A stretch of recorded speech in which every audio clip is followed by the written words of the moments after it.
በስመ አብ ወወልድ ወመንፈስ ቅዱስ አሐዱ አምላክ አሜን። የሰራዊት ጌታ አምላካችን እግዚአብሔር በይቅርታ በቸርነት እስከዚህ ሰዓት ስለጠበቅ ብርሃነ ዕለትህንም ስለገለጥክልን በዚህ ሰዓት ሰብስበህን በያለንበት ሆነን ቅዱስ ቃልህ እንድንማር ስለፈቀድክልን እናመሰግናለን። የእግዚአብሔር ቤተሰቦች የእናታችን የእመቤታችን የቅድስት ድንግል ማርያም የቃል ኪዳን የአስራት ልጆች እንደምን አመሻችሁ። እንኳን ለጌታችን ለአምላካችን ለመድኃኒታችን ለኢየሱስ ክርስቶስ ለበዓለ ዕርገቱ በሰላም አደረሳችሁ። ክርስቶስ ተንሥአ እሙታን አብይ ኃይለ ሥልጣን አሰሮ ለሰይጣን አግዓዞ ለአዳም ሰላም ሚይዝየሰ ሆነ። ፍስሐ ወሰላም። አሜን። የትንሣኤ ባለቤት ትንሣኤውን የገለጠልን በዚህም ዕለት ደግሞ ያው የዕርገቱን ብርሃን እንድናይ የፈቀደልን አምላካችን መድኃኒታችን ኢየሱስ ክርስቶስ ክብርና ምስጋና ለእርሱ ይሁን። ሞታችንን ተቀብሎ የእርሱን ሕይወት ሰጥቶን በትንሣኤው ትንሣኤያችንን አረጋግጦልን በዚህ ዕለት ደግሞ ወደ ላይ ወደ ሰማይ ከፍ ከፍ ብሏል፣ አድርጓል። እሱ እንዳረገ እኛንም እሱ ወዳለበት መጥቶ ይወስደናል። እንደ ተስፋ ቃሉ ተስፋ የምናደርገው ይህንን ነውና አምላካችን እግዚአብሔር ጌታችን መድኃኒታችን ኢየሱስ ክርስቶስ በዚህ ዕለት ከገለጠው ከዕርገቱ በረከት ሁላችንንም ተሳታፊዎች እንድንሆን ቅዱስ ፈቃዱ ይሁንልን። ያለነው እንግዲህ ያው የመጽሐፍ ቅዱስ ጥናት ላይ ነው። መግቢያ ነው ይሄ ጥናት። ያው ወደ ውስጥ ዘልቀን እያንዳንዱን ነገር መመልከት ሳይሆን በወፍ በረር መጽሐፍቶቹን እየተመለከትን እየዳሰስን ነው የምንሄደው። ያው ስናነብ መጽሐፍ ቅዱስን ስናነብ የተሻለ ግንዛቤ እንዲኖረን በሚል እንግዲህ ባለፈው ከትንቢተ ኤርምያስ መጽሐፍ ጋር እንደ ኢትዮጵያ ኦርቶዶክስ ተዋሕዶ ቤተክርስቲያን የመጻሕፍት ቀኖና ከዋናው ከትንቢተ ኤርምያስ ከ52ቱ ምዕራፍ ትንቢተ ኤርምያስ ጋር ገብቶ የሚቆጠሩ መጻሕፍቶችን ነበረ ስንመለከት የነበረው። ያው ከትንቢተ ኤርምያስ ጋር አብረው የሚቆጠሩ ሰቆቃወ ኤርምያስ፣ ተረፈ ኤርምያስ፣ መጽሐፈ ባሮክ እና ተረፈ ባሮክ የሚባሉ አራት መጻሕፍት አሉ። እነዚህ እንደ አንድ መጽሐፍ ከትንቢተ ኤርምያስ ጋር ተደምረው አንድ ላይ ሆነው እንደ አንድ መጽሐፍ ይቆጠራሉ ብለናል እና እነዚህ መጻሕፍት ነው ባለፈው የተመለከትነው። እንግዲህ ያው ሰቆቃወ ኤርምያስ ኤርምያስ ያው በመከራ ውስጥ ያለፈ ነቢይ ነው። እንግዲህ ስለ እስራኤላውያን፣ ስለ ኢየሩሳሌም፣ ስለ ቤተ መቅደሱ፣ ስለ ሕዝቡ እያለቀሰ መከራ እየተቀበለ ነው የኖረው። ያው የኖረበት ዘመን ነገስታቱ እግዚአብሔርን የሚበድሉበት፣ ሕዝቡ እግዚአብሔርን የሚያሳዝኑበት ጊዜ ስለነበረ እግዚአብሔር ደግሞ ያው የሚመጣውን ጥፋት እየገለጠ በሱ በኩል ለሕዝቡ ይነግር ስለነበረ በነገስታቱም በገዛ ወገኖቹም ብዙ መከራ ተቀብለዋል፣ ተሰቃይቷል። ያው በሰቆቃወ ኤርምያስ ያንን ሐዘኑን የገለጠበት መጽሐፍ ነው ብለናል እና ይሄ መጽሐፍ በተለይ ልዩ በሆነ ስነ ጽሑፋዊ ውበት የተጻፈ እንደሆነ ባለፈው አንስተናል። በዕብራውያን የፊደል ተራ የፊደል ገበታ መነሻነት የተዘጋጀ መጽሐፍ እንደሆነ ባለፈው አንስተናል። ሌላው እንግዲህ ተረፈ ኤርምያስ ያው አንድ ምዕራፍ ብቻ ነው። ተረፈ ባሮክ 5 ምዕራፎች ያሉት ነው። እንዲሁ ደግሞ ባሮክ የሚባለው መጽሐፍ ሌላ 5 ምዕራፍ አለው። እነዚህ ሁሉ ያው በተመሳሳይ ጊዜ ላይ የነበሩ ስለሆኑ ከእናት መጽሐፋቸው ከትንቢተ ኤርምያስ ጋር አንድ ላይ ሆነው የሚቆጠሩ ናቸው። ባሮክ ያው የነቢዩ ኤርምያስ ወዳጅና ጸሐፊ የነበረ ነው። እግዚአብሔር ቃሉን ለኤርምያስ ሲገልጥለት ኤርምያስ ደግሞ ያንን እግዚአብሔር የነገረውን ቃል በባሮክ እጅ ያጽፍ ነበረ። ጸሐፊው ነው፣ ወዳጁ ነው፣ በመከራው ጊዜ የሚደርስለት ነው ባሮክ። ስለዚህ እሱም የጻፈው አለ፣ የኤርምያስን መልእክት ጽፏል ማለት ነው። እንግዲህ ይሄ ባለፈው የተመለከትነው ነው። በእነዚህ መጻሕፍቶች ውስጥ እንግዲህ ነገረ ክርስቶስም ተገልጧል ብለናል። በተለይ ያው ጌታችን መድኃኒታችን ኢየሱስ ክርስቶስ በ30 ብር እንደሚሸጥ በተረፈ ኤርምያስ የተነሳውን አንስተናል። እንግዲህ ያው እንደ አቆጣጠሩ ይለያያል እና ያው ተረፈ ባሮክ ምዕራፍ 1 ቁጥር 3 ላይ ሊሆን ይችላል የምናገኘው ይህንን ትንቢት ወይም ደግሞ በአንዳንድ መጻሕፍት ላይ ደግሞ ተረፈ ኤርምያስ ምዕራፍ 7 ቁጥር 3 ላይ። ዛሬ የምንቀጥለው ወደ እንግዲህ እግዚአብሔር ቢፈቅድ ነቢያቱን ዛሬ ለመጨረስ እንሞክራለን። በምርኮ ጊዜ ከነበሩት ነቢያት የቀረን ዳንኤል ነው። ዳንኤልን ዛሬ እናይና ከምርኮ በኋላ ወደ ተነሱት ነቢያት ከሚጠት በኋላ ወደ ተነሱት ነቢያት እንሄዳለን ማለት ነው። አሁን ዳንኤልን እንመለከታለን። እንግዲህ ዳንኤል እግዚአብሔር ፈራጄ ነው ማለት ነው የስሙ ትርጓሜ። ያው ኤል የሚለው እግዚአብሔር ነው። እግዚአብሔር ፈራጄ ነው፣ ጋዲስ ማይ ጀጅ የሚል ትርጓሜ አለው። በባቢሎን ምርኮ ጊዜ መጽሐፉን እንደጻፈው ይታመናል። በዕብራውያን ቅጂ ያልተካተቱ መጻሕፍቶች አሉ ወይም ይዘቶች አሉ። እነዚህ መጻሕፍቶች በዕብራውያኑ ቅጂ ስለሌሉ ለብቻቸው ተቀምጠው ልናገኛቸው እንችላለን። ለምሳሌ በ1980 የታተመው የአማርኛው መጽሐፍ ቅዱስ ትንቢተ ዳንኤል 12 ምዕራፍ ብቻ ነው። እኛ አሁን የምንገለገልበት ከግዕዙ የተተረጎመው መጽሐፍ ቅዱስ ጥቁር ከቨር ያለው መጽሐፍ ቅዱስ ደግሞ 14 ምዕራፎች ነው የያዘው። ይሄ ለምንድን ነው የሆነው? ያው ከትንቢተ ዳንኤል ጋር ገብቶ የሚቆጠሩ መጽሐፍት ተደምረውበት ነው። ምዕራፍ 13 እና ምዕራፍ 14። ምዕራፍ 13 መጽሐፈ ሶስና የሚባለው የሶስናን ታሪክ የያዘው ነው። ምዕራፍ 14 ደግሞ ዳንኤል ቤል የሚባለው ጣዖትና የሚመለከውን ዘንዶ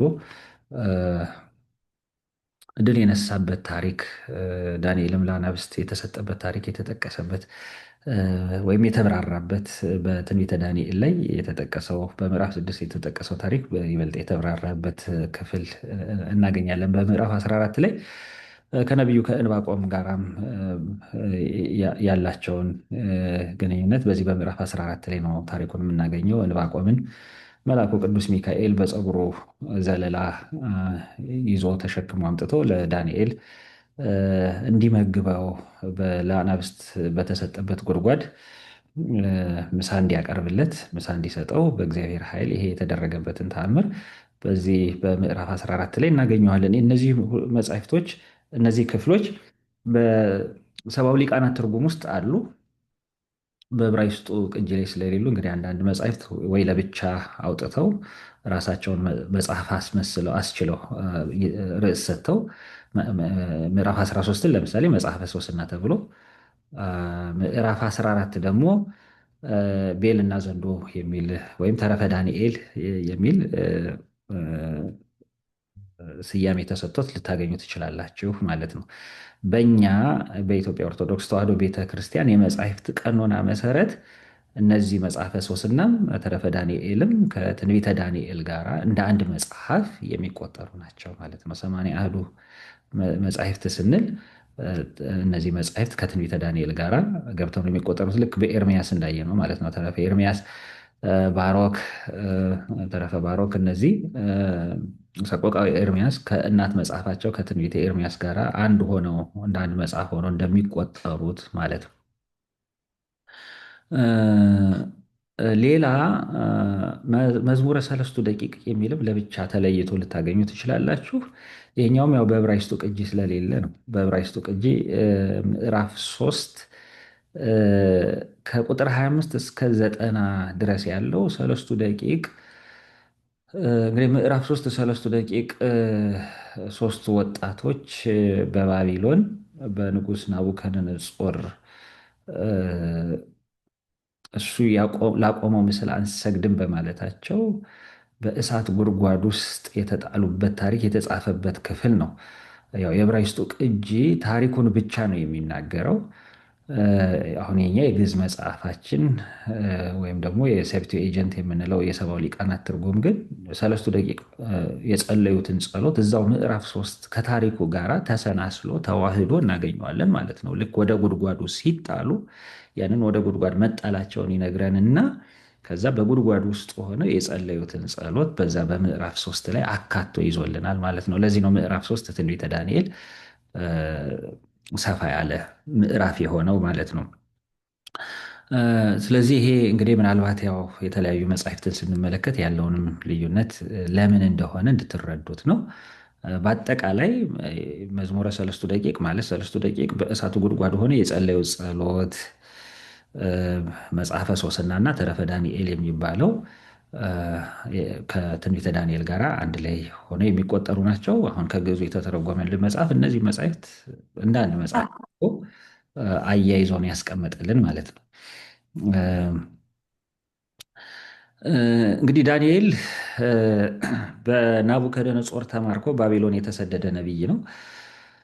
በምርኮ ጊዜ ወደ ባቢሎን ከወረዱ ከሕዝቡ ጋር አብረው ከተሰደዱ ከተማረኩ ነቢያት መካከል ነው ዳንኤል። ዳንኤል ሕይወቱን ስንመለከት ያው በአምልኮተ እግዚአብሔር በጣም የጸና ሰው ነው። በሃይማኖቱ በእምነቱ የማይደራደር ለሃይማኖቱ ቁርጠኛ የሆነ ሰው ነው። በጣም የጥበብ ሰው ነው። ጠቢብና አስተዋይ ነው። በዛ ተሰደው በሄዱበት ሀገር ያለውን የከለዳውያንን ትምህርትና ጥበብ የተማረ ነው። ቋንቋቸውን በደንብ ያጠና ነው። ከዚህ የተነሳ ከጥበቡ ከአስተዋይነቱ በዛም በሀገራቸው ያለውንም ባህል ትምህርት ተምሮ ከማወቁ የተነሳ ያው በነገስታቱ እየተሾመ የነገስታቱ አማካሪ የሆነ ምስጢር የሚገልጥ ህልም የሚፈታ የሚተረጉም እየሆነ ነገስታቱን አገልግሏል ማለት ነው በተሰደዱበት በአሕዛብ ሀገር። ስለዚህ በምርኮ እያለ ለአራት የአሕዛብ ነገስታት ተሹሞ እንግዲህ ምስጢር ገላጭ በመሆን በማስተማር አገልግሏል ማለት ነው። እንግዲህ የመጀመሪያው ንጉስ ያው ናቡከደነጾር ነው። ከሱ በኋላ እንግዲህ ልጁ ብልጣሶር ነግሶ እናያለን። ከሱ በኋላ እንግዲህ ዳሪዮስ እና ቂሮስ የሚባሉት እንግዲህ በኋላ ላይ እንመለስበታለን። ዳሪዮስ የሜዶን ንጉስ ነው። ቂሮስ ደግሞ የፋርስ ንጉስ ነው። እነዚህ ነገስታት እንግዲህ ከናቡከደነጾር ሞት በኋላ ያንን አካባቢ ይገዙ የነበሩ ነገስታት ናቸው። እንግዲህ የስልጣን ተፋልሶ አለ። መጀመሪያ ስልጣን የነበረው ያው በባቢሎን ነው። ከዛ በኋላ ወደ ሜዶን ሄዷል። ከዛ በኋላ ወደ ፋርስ ሄዷል። እና ይህንን በኋላ ላይ እንመጣበታለን። ያው ትንቢተ ዳንኤል መጽሐፉ ላይም እነዚህን ነገስታት ስለሚያነሳ ማለት ነው። ሌላው ዳንኤል በጣም በአምልኮተ እግዚአብሔር የጸና ነው ስንል በጾም በጸሎት ተወስኖ የሚኖር ነው። ምንም እንኳን አሁን በምዕራፍ አንድ ላይ እንደምናገኘው ንጉሱ የሚበላውን እንዲበላ ንጉሱ የሚጠጣውን እንዲጠጣ ቢፈቀድለትም ከሰለስቱ ደቂቅ ጋር በመሆን ያንን የአሕዛብን ምግብ በመናቅ እስራኤላውያን የሚመገቡትን ምግብ ብቻ እየተመገበ ጥሬ እየቆረጠመ ማለፊያ እንጀራ ሳይበላ ጠጅ ሳይጠጣ በጾም እየተጋደለ ያገለግል የነበረ ነቢይ ነው። እንግዲህ እያለ ማለት ነው ምግቡ እያለ በንጉሱ ደጃፍ እየኖረ ንጉሱ የሚበላው እየቀረበለት ያንን እየናቀ ግን በጾም ይጋደል የነበረ ነቢይ ነው እና ይሄ በተለይ እኛ በአዲስ ኪዳን ሊያውም በመንፈስ ቅዱስ የታደሰ ሰውነት ሀብት ሰማያዊ ሀብት ጸጋ የታደለውን ሰውነት ይዘን እንደው ለጾምና ለጸሎት ስንሰንፍ እነ ዳንኤል የእነሱ ታሪክ ይወቅሰናል። በእውነት በዛ በጨለማው በኃጢአት ምልአተ ኃጢአት በነገሰበት ዘመን እየኖሩ ሊያውም በኢየሩሳሌም ሳይሆን በስደት ጣዖት በሚመለክበት ሀገር እየኖሩ ግን ጾምና ጸሎታቸውን አልተዉም። በሄዱበት ቦታ ሁሉ በጾምና በጸሎት ተግተው ይኖሩ ነበር። ይህ ለእኛ ትልቅ ትምህርት ነው። ለእኛ ትልቅ ትምህርት ነው። እኛ ወይ የሆነ ቦታ ስንቀይር፣ የሆነ ሀገር ስንቀይር፣ ወይ የሆነ ቦታ ስንጓዝ ምክንያት እየፈጠርን ጾምን እንሽራለን እና ምን ያህል የጾም ሕግ መሻር የሌለበት እንደሆነ ጾም ከእግዚአብሔር ጋር የሚያገናኝ ምስጢር የሚገልጥ መንፈስ ቅዱስ በእኛ እንዲያድር የሚያደርገን እንደሆነ ያሳየናል። ቅዱስ ዮሐንስ አፈወርቅ እንዲሁም አሁን ጾምን ጠይቃት መልሱን ትነግርሃለች እያለ አሁን የነ ዳንኤልን የሰለስቱ ደቂቅን ታሪክ እያነሳ ያስተምራል። ለምንድን ነው አሁን እዛ ንጉሱ የሚበላውን እያበላ የሚጠጣውን እያጠጣ የሚቀልባቸው መፈክራነ ህልም ነበሩት፣ ጠቢባን ነበሩት። እነሱ ሊተረጉሙት ያልቻሉትን ህልም ዳንኤል የተረጎመው ለምንድን ነው ካልን በጾምና በጸሎት ነው። ከእግዚአብሔር ጋር የሚገናኝ ስለሆነ ነው። ሰለስቱ ደቂቅ ወጣቶች ናቸው። በእሳት ውስጥ ተጥለው እሳቱ እንኳንስ እነሱን ሊያቃጥል የልብሳቸውን ዘርፍን እንኳን ጠላሸቱ ሳይነካቸው ደህና ሆነው ለምን ወጡ? ጾምን ጠይቃት መልሱን ትነግርሃለች ይላል ቅዱስ ዮሐንስ አፈወርቅ። እና ይሄ ጾም ጸሎት እንዴት ላለ ቅድስና ሊያደርሰን እንደሚችል የነ ዳንኤል የሰለስቱ ደቂቅ ታሪክ ያንን ያሳየናል። እንግዲህ ትንቢተ ዳንኤልን ስንመለከት መጽሐፉን ስንመለከት መጽሐፉን በሶስት ክፍሎች ከፍለን ማየት እንችላለን። ትንቢተ ዳንኤል እጅግ የሚወደድ መጽሐፍ ነው። ብዙ ምስጢራትን የያዘ ነው። ከምዕራፍ 1 እስከ ምዕራፍ 6 የታሪክ ክፍል ነው። በዚህ ክፍል ውስጥ በእያንዳንዱ ምዕራፍ አንዳንድ ታሪኮች ተቀምጠው እናገኛለን። ኮርት ቴልስ ይባላሉ። እነዚህ የታሪክ ስድስቱ ታሪኮች ማለት ነው። በእያንዳንዱ ምዕራፍ እነዚህን ታሪኮች አስቀምጦልናል። በባቢሎን ንጉሥ በናቡከደነፆር ዘመን እንዲሁም በፋርስ ነገስታት በፋርስና በሜዶን ነገስታት በዳሪዮስ እና በቂሮስ ዘመን የሆኑ የተፈጸሙ ታሪኮችን ነው የሚነግረን። እንግዲህ ምዕራፍ 1 ላይ ዳንኤልና ቅድም እንዳልነው ዳንኤልና ሰለስቱ ደቂቅ ወደ ባቢሎን መውረዳቸውን በናቡከደነፆር ቤተመንግስት ባለሟልነት ማግኘታቸውን ዳንኤል መሾሙን እናያለን ማለት ነው በምዕራፍ 1 ላይ። በምዕራፍ 2 ናቡከደነፆር ያየውን ያንን አስጨናቂ ህልም እናያለን። ይህንን ህልም በኋላ ላይ በደንብ እንመጣበታለን። ምክንያቱም ምዕራፍ 7 ላይም ተደግሞ እናገኘዋለን። እጅግ ድንቅ የሆነ ነገረ ክርስቶስን የያዘ ትልቅ ህልም ነው። ትልቅ ህልም ነው። በቅዱሳን አባቶቻችን ብዙ የሚተረጎም በጸሎት መጻሕፍቶቻችን ላይ በጣም በተደጋጋሚ የምናገኘው ታሪክ ነው። ናቡከደነፆር ያየው ህልም አለ፣ ያየው ምስል አለ። ያ ምስል እዚሁ በምስሉ ላይ እንደምታዩት ራሱ የወርቅ ደረቱ የብር ጭንና ጭኑ የመዳብ እግሮቹ የብረትና የሸክላ ቅልቅል የሆነ ትልቅ ምስል አይቷል በህልሙ። ያ ምስል እሱን እያየው አይቷል። ድንገት ከትልቅ ተራራ ላይ አንድ ደንጊያ የሰው እጅ ሳይነካው ተፈንቅሎ ወርዶ ያንን ምስል ሲፈጨው ያያል፣ ሲያደቀው ያያል። ከዛ በኋላ ያ ደንጊያ ያንን ምስሉን ከፈጨው ካደቀቀው ካጠፋው በኋላ ትልቅ ተራራ ይሆናል። ነፋስን መጥቶ ያንን ምስል ይበትነዋል። ይህንን ህልም ያያል፣ ግን ህልሙ ይጠፋበታል። እንግዲህ ያው በታሪኩ ላይ እንደምታዩት ቅድም እንዳልኩት እንዳነሳሁት መፈክራነ ህልም አሉት። እነሱን ሰብስቦ ጠርቶ የህልሜን ትርጉም ንገሩኝ አላቸው። ምክንያቱም የሚያስጨንቅ ህልምን ያየው፣ ግን ህልሙን ዘንግቶታል ምን እንደሆነ። አንዳንድ ጊዜ እንደዚህ አይነት ስሜት ይሰማናል።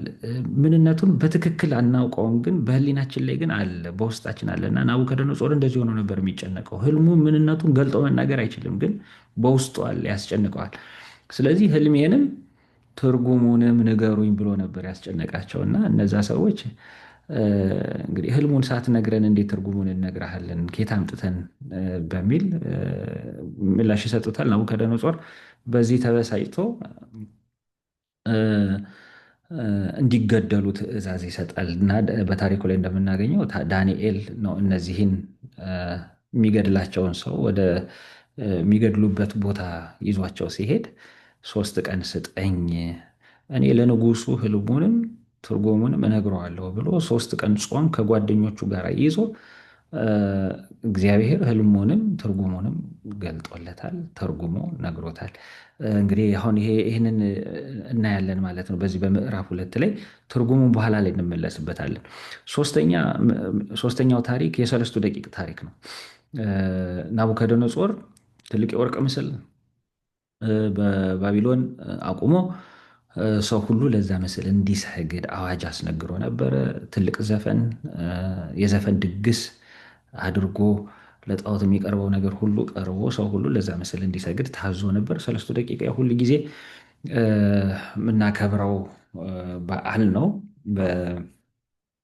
የታኅሳስ ገብርኤል ላይ የሚነገር ታሪክ ነው እና ሰለስቱ ደቂቅ ግን ላቆምከው ምስል አንሰግድም በማለታቸው በእሳቱ በሚነደው እሳት ውስጥ እንዲጣሉ ታዞ ያ ወደ እሳቱ ተጥለው ቅዱስ ገብርኤል መጥቶ ያንን እሳቱ እንዳበረደላቸው እንዳዳናቸው ከእሳቱ እንዳወጣቸው የሚነገር ታሪክ ነው።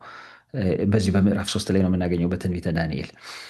ስለዚህ በዛው በባቢሎን ምርኮ ጊዜ የተፈጸመ ታሪክ ነው ማለት ነው። እንግዲህ አሁን በዚህ በታኅሳስ ገብርኤልም ይሄ በዓል ሲነገርም መቼ የተፈጸመ ታሪክ ነው፣ በማን ዘመን የተፈጸመ ታሪክ ነው የሚለውን ነገር እንግዲህ አሁን በዚህ ኮንቴክስቱ ስላላችሁ በደንብ እንድትረዱት ነው። እና በምዕራፍ 3 ላይ ይህንን ታሪክ እናገኛለን። በምዕራፍ 4 ላይ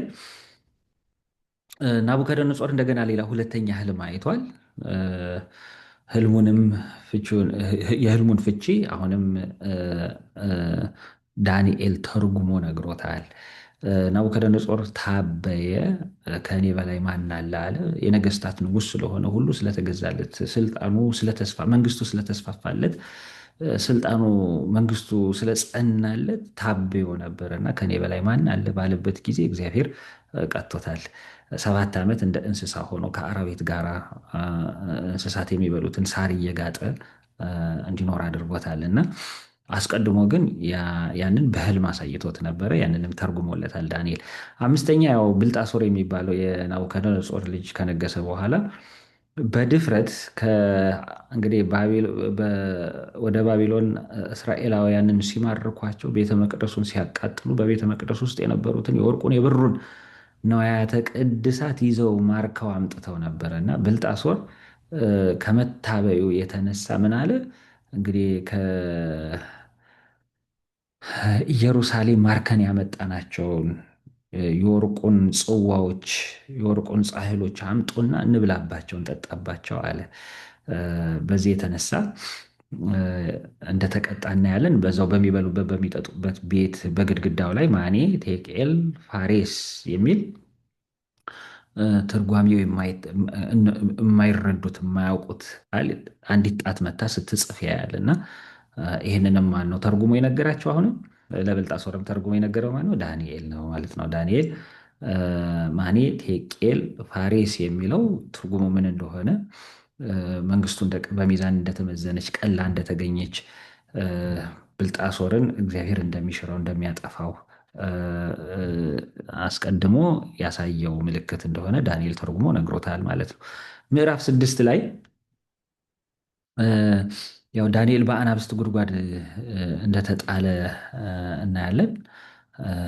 አሁንም ዳንኤል በአናብስት ጉድጓድ ይሄም በምዕራፍ 14 ላይም እናገኘዋለን ቅድም እንዳነሳ ነው።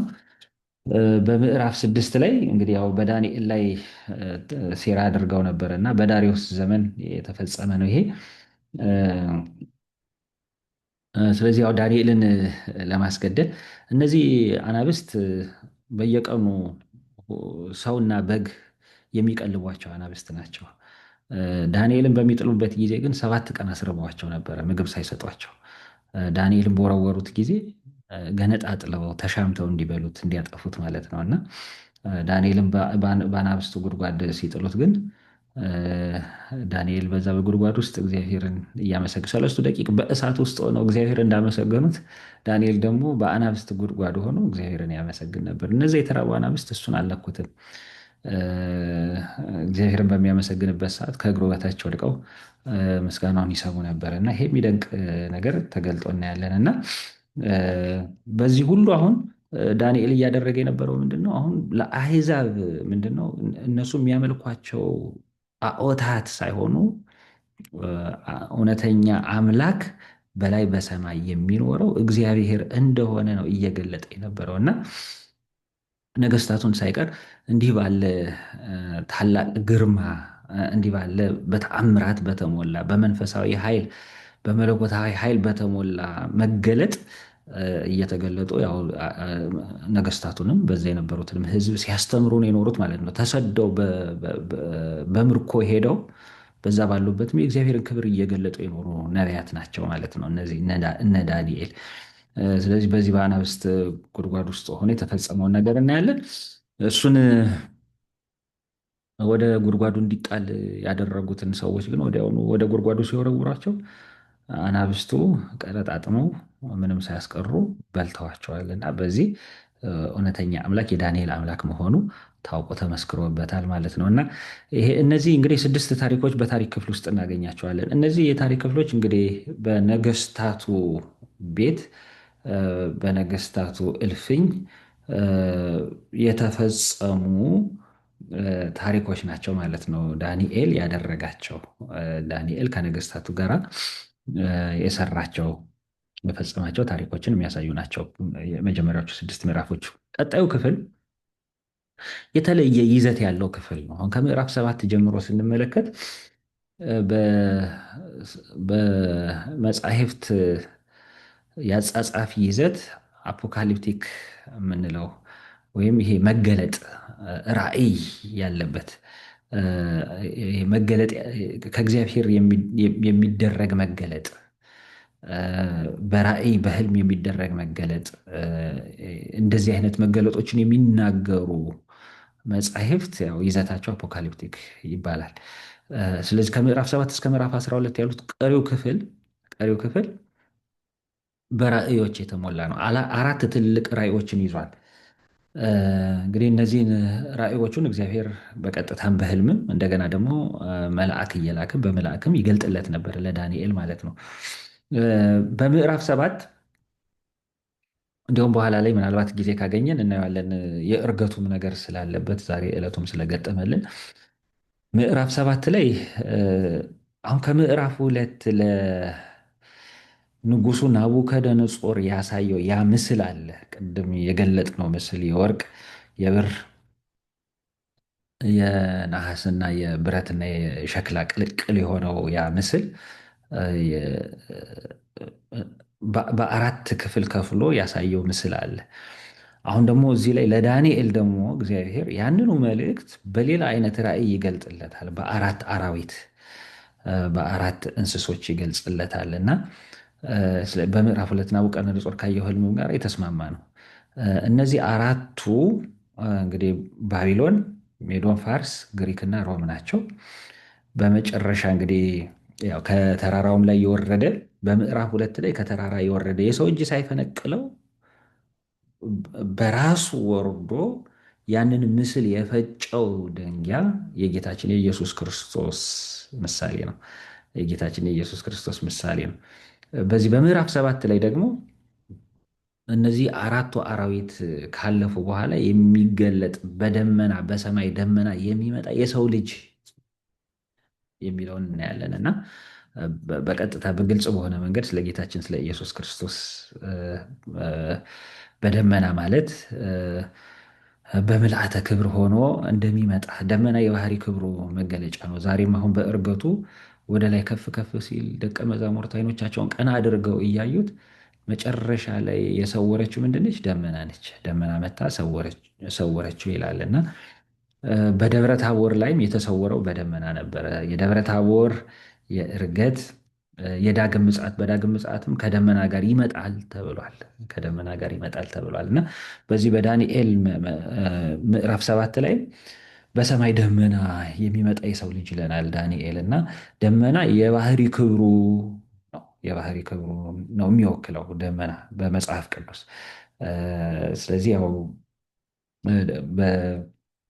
ቅድም ባነሳናቸው አሁን ክፍሎች ካያቸው ደብረ ታቦር መለኮታዊ ክብሩን የገለጠበት ነው። እርገትም በልዩ ክብር ወደ ሰማይ ያረገበት ነው። በይባቤ መላእክት በምስጋና በእልልታ ወደ ሰማይ ያረገበት ነው። ዳግም ምጽአትም ሲመጣ እንደ መጀመሪያው በትህትና አይደለም የሚመጣው። በትህትና አይደለም የሚመጣው። በፍርዱ ዙፋን ላይ ተቀምጦ መላእክት እያመሰገኑት ቅዱሳን ከበውት በአስፈሪ ግርማ ነው የሚገለጠው እና ስለዚህ በደመና ይመጣል የሚለው ያንን መለኮታዊ ክብሩን የሚገልጥ ነው። በደመና ሆኖ የመጣውን ጌታችን ኢየሱስ ክርስቶስን በምዕራፍ 7 ላይም እንደዚህ አድርጎ ያሳየናል። ያው ደመና በሌላ ትርጉም እመቤታችን ነች። በሰማይ ደመና መጣ የተባለው በስጋ ማርያም ተገለጠ፣ በማኅፀነ ማርያም ተጸንሶ ከስጋዋ ስጋ ከነፍሷ ነፍስ ነስቶ ሰው ሆኖ ተገለጠ፣ የሰው ልጅ ተባለ የሚለው ያንን የሚያሳይ ነው። ጌታችንም በወንጌል ላይ ራሱን የሰው ልጅ እያለ ነው የሚጠራው እና አስቀድሞ በዚህ ስያሜ የጠራው ማን ነው? ዳንኤል ነው በትንቢት በምዕራፍ 7 ላይ። ስለዚህ ምዕራፍ 7 በጣም ድንቅ የሆነ የጊዜውንም ማለት በጊዜው ማለት በዘመኑ የነበሩትን የነገስታቱንም ታሪክ ወደፊት የሚመጣውንም ነገር እንደገና ደግሞ በፍጻሜው ደግሞ በጌታችን በኢየሱስ ክርስቶስ የሚደረገውን እስከ ዳግም ምጽአት ድረስ ያለውን ነው እንግዲህ ዳንኤል እየተናገረ ያለው ከነበረበት ዘመን እስከ ዳግም ምጽአት ድረስ ያለውን ነው እየተናገረ ያለው። ከዘመነ ባቢሎን የባቢሎን ምርኮ ከነበረበት ከባቢሎን ንጉሥ ጀምሮ ከሱ በኋላ የሚነሱትን ነገስታት እስከ ዓለም ፍጻሜ ድረስ የሚሆነውን ነገር ነው እያሳየን ያለው። በምዕራፍ 8 ላይ ሌላ ራእይ ዳንኤል ሲገለጥለት እናያለን። የአውራ በግና የፍየል ራእይ እናያለን። እነዚህ እርስ በርሳቸው ሲጣሉ እናያለን። አውራ ፍየሉ በጉን ሲያሸንፍ ይታያል እና ኋላ ላይ አሁን ግሪክ ሜዶን ፋርስን ድል እንደምትነሳ የግሪኩ ንጉሥ ታላቁ እስክንድር የምንለው ዓለምን ጠቅልሎ እንደሚገዛ ከሜዶን ከፋርስ በኋላ ደግሞ ቀጥሎ የሚመጣው ሀያል መንግስት ምንድን ነው? ማን ነው? ጽር ወይም ግሪክ ነው። የግሪክ ስልጣኔ የምንለው ማለት ነው እና እስክንድር ነው ዋናው። እና ያን እስክንድርንም ምን አድርጎ አይቶታል? በፍየሉ በዓይኖቹ መካከል የቆመ ትልቅ ቀንድ ብሎ አይቶታል። እና የፍየሉ ያ ትልቅ ቀንድ የተባለው በጉን ወግቶ የገደለው ያሸነፈው ቀንድ የተባለው እስክንድር ነው።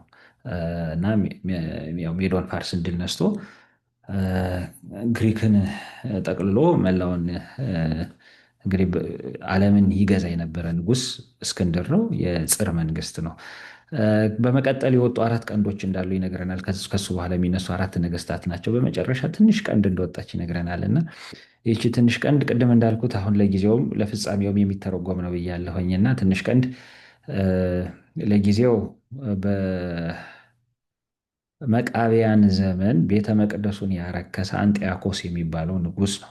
ፍጻሜው ግን የሐሳዊ መሲህ ምሳሌ ነው። ያቺ ትንሽ ቀንድ የተባለችው ሐሳዊ መሲህ ነው። በመጨረሻው ዘመን የሚገለጠው ክርስቶስ ነኝ ብሎ የሚመጣው ዮሐንስን በራእዩ ላይ ደጋግሞ የተናገረለት በዓለም ፍጻሜ የሚገለጠው የመጨረሻው አሳች ሐሰተኛው ክርስቶስ የሚባለው የእሱ ምሳሌ ነው ማለት ነው። እና እንዲህ አድርጎ ብዙ ምስጢራትን የያዘ ነው ማለት ነው የዳንኤል መጽሐፍ።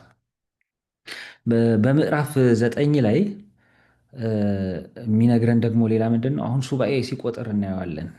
የክርስቶስን መምጣት አሁን ትልቁ ተስፋ የክርስቶስ መገለጥ ነው እና መሲሁ ክርስቶስ እስኪገለጥ ድረስ 70 ሱባኤ እንደቀረ ዳንኤል ይነግረናል። 70 ሱባኤ እንግዲህ ሱባኤ የሚለው ሰባትን የሚወክል ነው። ሰባን በሰባት ብናባዛ ወደ 490 ይሆናል ማለት ነው። ከ490 ዓመት በኋላ መሲህ ክርስቶስ እንደሚገለጥ ነቢዩ ዳንኤል ትንቢት እየተናገረ ነበር ማለት ነው። እና ይሄ 490 የሚለው ከሚጠት በኋላ ማለት ነው። እና ጌታችን ኢየሱስ ክርስቶስ ሊገለጥ ሊወለድ ዘመኑ እንደቀረበ እየነገረን ነው። ያ በሰማይ ደመና ይመጣል ያለው የሰው ልጅ ከሰባ ሱባኤ በኋላ እንደሚገለጥ በግልጥ አስቀምጠዋል ማለት ነው ዳንኤል። ከምዕራፍ 12 ከ10 እስከ ምዕራፍ 12 ያለው እንግዲህ አራተኛውና የመጨረሻው ራእይ ነው። በጣም በዝርዝር ሰፋ ብሎ የተቀመጠ ነው። ከታላቁ እስክንድር በኋላ ስለሚነሱም ነገስታት ነግሮናል ዳንኤል። እንግዲህ በመካከላቸው ስለሚደረገው ጦርነት ሁሉ አንስተዋል ማለት ነው። ስለዚህ ይህንን የጊዜውንም የፍጻሜውንም የሚያሳዩ ራእዮች ብዙ ምስጢር ብዙ ትርጓሜ ያላቸው ራእዮችን ነው በእነዚህ ከምዕራፍ 7 ጀምሮ እስከ ምዕራፍ 12 ድረስ ባለው ክፍል ላይ ያስቀመጠልን ማለት ነው። ለዚህ ነው ይህንን ሁለተኛውን ክፍል የራእይ ክፍል ወይም አፖካሊፕቲክ ቪዥንስ የምንለው ለዛ ነው። የመጨረሻውና ሶስተኛው እንግዲህ ቅድም እንዳልኩት ያው ተጨማሪ ታሪኮች ናቸው። መግቢያችን ላይ አንስተነዋል። ይህንን በሰባው ሊቃናት ትርጓሜ ብቻ የሚገኙ ናቸው። ግዕዙም ያው ያንን የሰባው ሊቃናት ትርጓሜ ጋራ ተመሳሳይ ይዘት ነው ያለው። የምዕራፎቹ አቀማመጥም ተመሳሳይ ነው። ስለዚህ በእነዚህ ደግሞ ክፍሎች ውስጥ ሶስት ታሪኮችን እናገኛለን። ቅድም እንዳነሳ ነው የሶስና ታሪክ ምዕራፍ 13 ላይ ነው። እንደው አንብቡት እሱን ታሪክ በጣም እጅግ የሚደንቅ ታሪክ ያላት ሴት ነች ሶስና።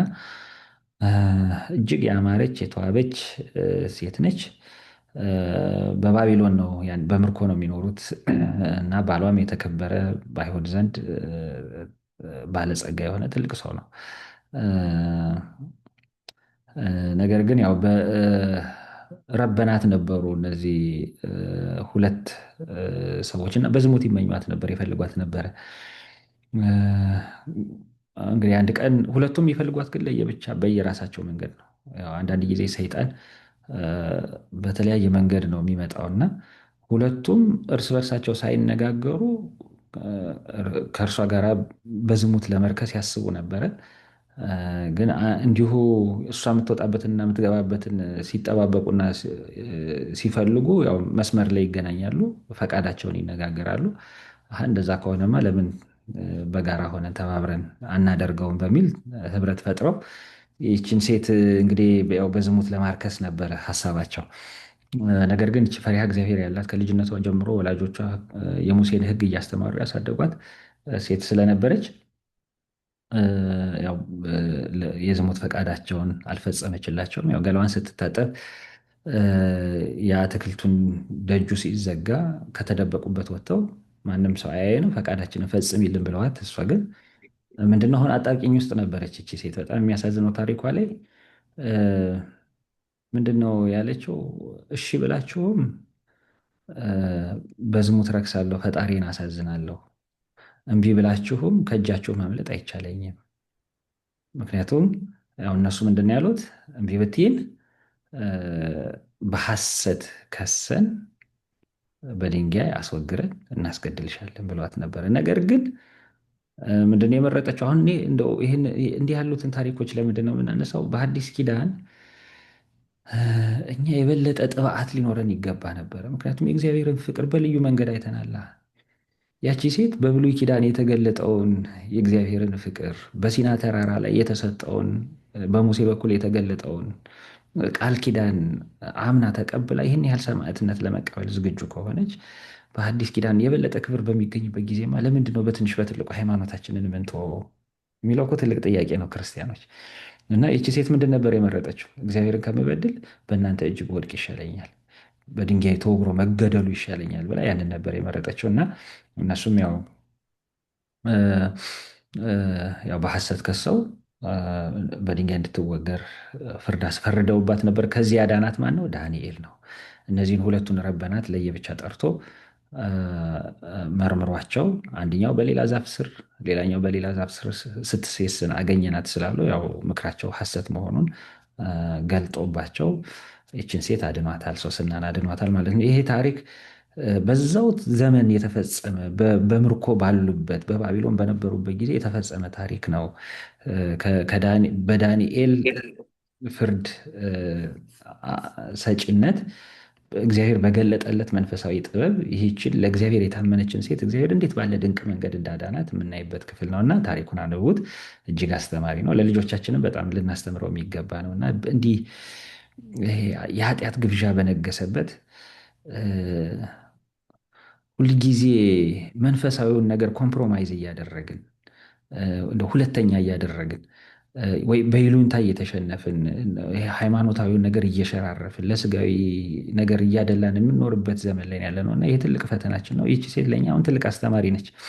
ልጆቻችንን በየሄዱበት ቦታ ሁሉ እግዚአብሔርን እየፈሩ እግዚአብሔርን እያዩ እግዚአብሔርን እየተመለከቱ እንዲኖሩ የሚያሳይ ልዩ ታሪክ ያላት ሴት ነች።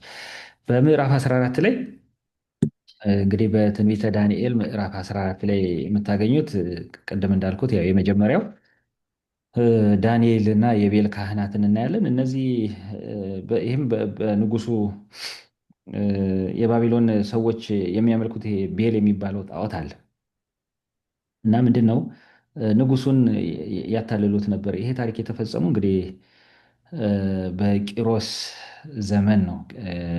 እንግዲህ ዳሪዮስ አልፎ ቀጥሎ ቂሮስ የፋርሱ ንጉስ ቂሮስ ከተተካ በኋላ ማለት ነው እና ዳንኤል አሁን በእነዚህ ሁሉ ነገስታት ፊት ዝናው የሚታወቅ ቀድሞ ለነበሩት ነገስታት ያደረገው ነገር የሚታወቅ ስለነበር እንግዲህ ነገስታቱ ሁል ጊዜ በተቀየሩ ቁጥር ዳንኤልን ይወስዱት ነበር፣ አማካሪያቸው እንዲሆን በእልፍኛቸው ውስጥ አገልጋይ እንዲሆን ያደርጉት ነበር እና ያው እነዛ ጣዖታቱን የሚያስመልኩ ካህናቱ ምንድን ነበር ያደርጉ የነበሩት? በድብቅ በስር በኩል በጉድጓድ በኩል እየገቡ ወደ ጣዖት ቤቱ የሚገቡበት የድብቅ መንገድ አላቸው እና ግን ምን ያደርጉ ነበር? በየቀኑ ብዙ ምግብ ለጣዖቱ እንዲቀርብ ያደርጉ ነበር። ያንን ምግብ ግን በዛ በሚደበቁበት ተደብቀው በሚገቡበት በስውር መንገድ እየገቡ ያንን የቀረበው ምግብ እየወሰዱ ጣዖቱን የተመገበው እያሉ ያስቱ ነበር እና ንጉሱንም በዚህ መንገድ ያስቱት ነበር። ይህንን ሐሰት የገለጠው ዳንኤል ነው። እነዛ ነቢያተ ሐሰትም እንዲገደሉ አድርጓል ማለት ነው ቂሮስ። ሌላው ያው የሚመለክ ዘንዶ እንደነበረ እናያለን። ከቁጥር 23 ጀምሮ የባቢሎን ሰዎች የሚያመልኩት ትልቅ ዘንዶ ነበረ እ፣ እና ይህንንም ዘንዶ ዳንኤል እ፣ ገሎታል፣ አጥፍቶታል እና ይህንን ታሪክ ነው የምናገኘው። እ፣ በዚህ ተበሳጭተው ነው እንግዲህ ያው ለአናብስት ጉድጓድ በአናብስት ጉድጓድ ላይ እንዲጣል የሚያደረጉት። ከአናብስትም ጉድጓድ እንዴት አድርጎ እግዚአብሔር እንዳዳነው በዚህ በምዕራፍ 14 ላይ እናገኛለን ማለት ነው። እነዚህ ሶስት ታሪኮች በምዕራፍ 13 እና ምዕራፍ 14 ላይ እናገኛለን። እ፣ እንግዲህ ትንቢተ ዳንኤል እ፣ ቅድም እንዳልኩት ያው ብዙ ምስጢር ያለው መጽሐፍ ነው። እ፣ በትንሹ እንግዲህ ነገረ ክርስቶስ የተገለጠበትን ክፍል እኒና ወደ ቀጣዩ ክፍል እናልፋለን። ያው ቅድም እንዳነሳ ነው በምዕራፍ 2 እና ምዕራፍ 7 ላይ ይሄ እ፣ እ፣ ምዕራፍ 2 ላይ ናቡከደነጾር ያየው ምስል፣ ምዕራፍ 7 ላይ ደግሞ ዳንኤል የተገለጠለት እ፣ በአራቱ እ፣ አራዊት የተገለጠለት ራእይ አለ። የእነዚህ ራእዮች ቅድም እንዳነሳ ነው ተመሳሳይ ትርጉም ነው ያለው። ጠለቅ አድርጎ እንደሚያሳየን የጌታችን የኢየሱስ ክርስቶስን እ፣ ነገር ነው እና በትንቢተ ዳንኤል ላይ ከተገለጡት እንግዲህ ነገረ ክርስቶስን ከሚሰብኩ ነገሮች አንዱና ዋነኛው ይሄ ነው። እ፣ እንግዲህ ቅድም እንዳነሳ ነው ያው ይሄ በምስሉ ላይ እንደምታዩት የተገለጠለት ምስል በዚህ መንገድ ነበረ እና እ፣ ራሱ የወርቅ የተባለው ያው የባቢሎን ንጉሥ ናቡከደነጾር ነው ወይም ደግሞ ባቢሎን ነች። ደረቱና ክንዶቹ ያው የብር የተባሉት ሜዶን እና ፋርስ ናቸው። እንግዲህ እነዚህ እየተቀባበሉ ነው ዓለምን የገዙት። ቀጥሎ ባለው ምስል ላይ ያሳያችኋለሁኝ። እንግዲህ ጭንና ጭኑ የመዳብ እ፣ እ፣ የተባለው ቀጥሎ የመጣው የግሪክ መንግስት ነው። ከ332 እስከ ጌታችን መወለጃ መቃረቢያ ድረስ ማለት ነው። እስከ 63 ዓመት ቅድመ ልደተ ክርስቶስ ማለት ነው።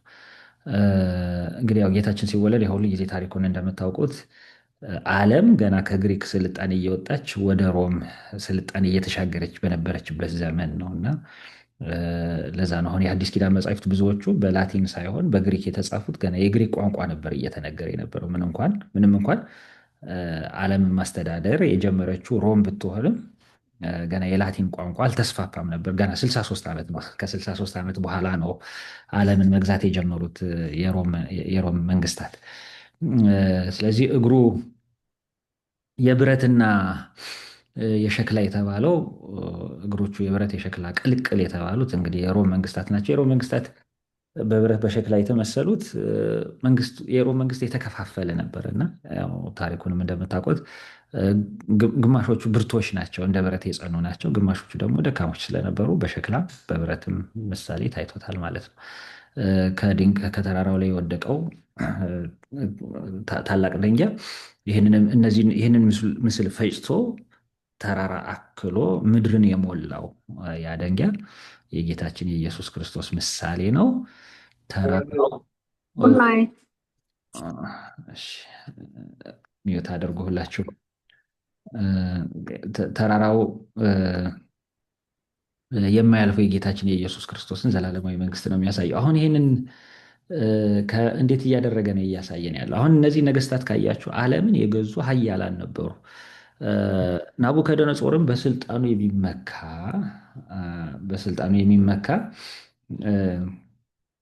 ታላቅ ንጉስ ነበረ። ነገር ግን ከ539 በኋላ አናየውም። ከሱ በኋላ የመጡት የሜዶንና የፋርስ ነገስታትም ሀያላን ነበሩ። ከዛ በኋላ ግን አናያቸውም።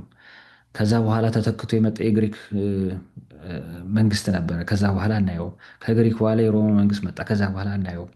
እነዚህ ሁሉ ነገስታት በጊዜያቸው በዘመናቸው ኃያላን መስለው ራሳቸውንም እያስመለኩ ኖረዋል። ነገር ግን ፍጻሜ አላቸው።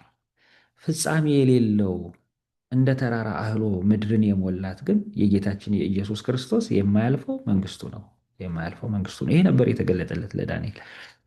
ለዚህ ነው ቅዱስ ኤፍሬም ውዳሴ ማርያም ዘሰሉስ የማክሰኞ የውዳሴ ማርያም ጸሎታችን ላይ ይህንን ግሩም አድርጎ ተርጉሞልናል።